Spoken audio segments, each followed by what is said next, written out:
Hi అండి, రైతన్నలు అంటే ఎంతమందికి ఇష్టం? ఒక లైక్ చేయండి. ఈ వీడియో చేస్తా రైతన్నల గురించి ఎందుకు అనుకుంటున్నారా? మా ఇంట్లో టమాటా పాదులు పెట్టండి, 4 పాదులు పెట్టి 4 గుత్తులు వస్తే ఎంత హ్యాపీగా ఫీల్ అయ్యామే.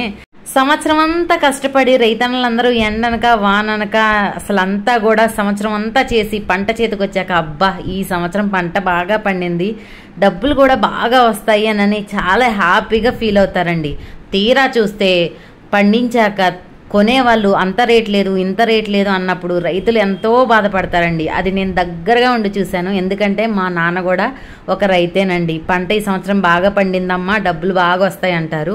తీరా చూస్తే వాళ్ళకి డబ్బులే రావండి. ఎందుకు నాన్న ప్రతి సంవత్సరం వేస్తామని గొడవ పెడతానే ఉంటానండి. కానీ మా నాన్న ఏం చెప్తారంటే ఈ సంవత్సరం కాస్తే వచ్చే సంవత్సరం రేట్ వస్తుందిలేమ్మా అని వదలకుండా వేస్తూనే ఉంటారండి. మీరేమంటారో కామెంట్ చేయండి రైతన్నల గురించి. వీడియో నచ్చితే లైక్ చేసి ప్లీజ్ సబ్స్క్రైబ్ చేసుకోండి.